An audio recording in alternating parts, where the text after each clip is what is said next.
बिस्मिल्लाहिर्रहमानिर्रहीम। अस्सलाम वालेकुम। मैं मुदस्सिर शाही एडवोकेट और आप देख रहे हैं लीगल इश्यूज। आज जो लीगल इशू डिस्कस करना है वो ये है, कानूनी तौर पे वकला के क्या लेवल हैं। वकील साहब, कोई कह रहा है सीनियर एडवोकेट हैं, कोई अपने नाम के साथ लिखा होता है एडवोकेट हाई कोर्ट, किसी ने सिंपल एडवोकेट लिखा होता है, किसी ने advocate senior advocate supreme court लिखा होता है, मुख्तलिफ नाम।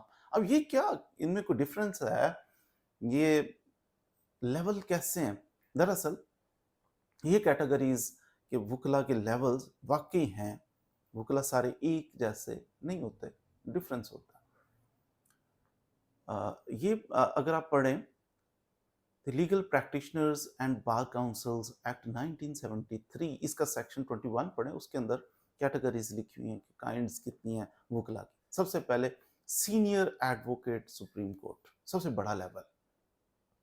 सीनियर एडवोकेट सुप्रीम कोर्ट है, सुप्रीम कोर्ट का लाइसेंस उसके पास है, और साथ उसके लिए senior advocate supreme court. Senior advocate supreme court का मतलब है कि ये बंदा एडवोकेट सुप्रीम कोर्ट बने हुए भी इसे कुछ 10 साल गुजर गए हैं, पुरानी बात हो गई, अब ये सीनियर एडवोकेट सुप्रीम कोर्ट का लेवल अचीव कर लेता है। ये पीक है, एंड है। उससे सेकंड नंबर पे आता है एडवोकेट सुप्रीम कोर्ट।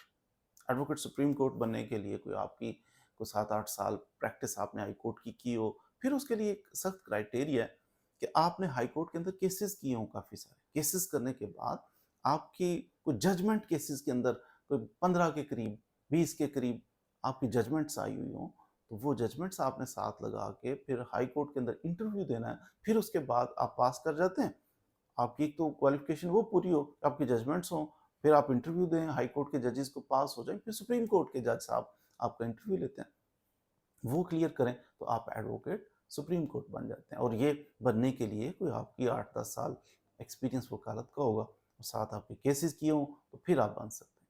उससे अगला दर्जा है एडवोकेट हाई कोर्ट।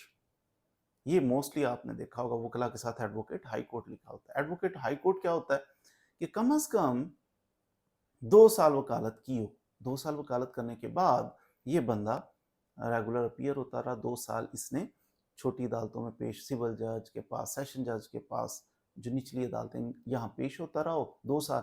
उसके बाद ये फाइल वगैरह जमा करवाता है, तो कोई टेस्ट इंटरव्यू छोटा सा होता है इसका, तो ये एडवोकेट हाई कोर्ट बन जाता है। ये बन जाते हैं, अक्सर लोग बन जाते हैं, ये बहुत डिफिकल्ट नहीं है एडवोकेट हाई कोर्ट बनना। एडवोकेट से एडवोकेट हाई कोर्ट बनना कोई 2 साल का अरसा तकरीबन इसमें लगता है। 2 साल प्रैक्टिस करें, वकालत करें, और उसके बाद आप एडवोकेट हाई कोर्ट बन जाते हैं। उसके बाद चौथा दर्जा है अदर एडवोकेट्स। ये सेक्शन 21 की मैं बात कर रहा हूँ। तो चौथा दर्जा सेक्शन 21 के अंदर लिखा हुआ है अदर एडवोकेट्स, यानी ना तो ये advocate senior advocate supreme court है, ना ये एडवोकेट सुप्रीम कोर्ट है, ना ये एडवोकेट हाई कोर्ट है। ये अदर एडवोकेट्स हैं बाकी सारे। ये हाई कोर्ट के अंदर अपीयर नहीं हो सकते, सुप्रीम कोर्ट के अंदर अपीयर नहीं हो सकते, ये अदर एडवोकेट्स हैं। अदर एडवोकेट्स मोस्टली ये 1-2 साल बंदा अदर एडवोकेट्स में रहता है मोस्टली। ज़्यादातर वकला 2 साल की प्रैक्टिस मुकम्मल हो जाए ना, फ़ौरन कोशिश करके अप्लाई करते हैं और हाई कोर्ट का लाइसेंस ले लेते हैं। तो ये अदर एडवोकेट्स यंग एडवोकेट्स होते हैं। Junior is not an appropriate word, तो ये यंग एडवोकेट्स होते हैं। नया नया इनको एलएलबी की, उसके बाद जनाब इन्होंने लाइसेंस इनको मिला, तो ये अदर एडवोकेट्स में शामिल हो गए। ये सिविल जज के पास पेश हो सकते हैं, सेशन जज के साथ पेश हो सकते हैं, मजिस्ट्रेट के पास पेश हो सकते हैं। तो ये सारी हाई कोर्ट से नीचे नीचे जितनी भी अदालतें हैं वहाँ पर ये पेश हो सकते हैं। ये हैं अदर एडवोकेट्स।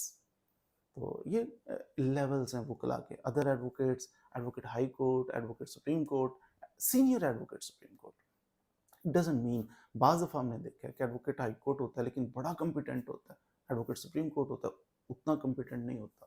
तो ये डिपेंड करता है कोई कितना हार्ड वर्किंग है, कितना टाइम देता है अपने प्रोफेशन को, कितनी मेहनत करता है, कितना वो डेडिकेटेड है, तो वो फिर उतना ही कामयाब हो जाता है। तो उम्मीद है आज आपने वकला के क्या लेवल हैं उसके बारे में कुछ ना कुछ सीख लिया होगा। मज़ीद वीडियोज़ के लिए हमारे साथ रहिए। Thank you.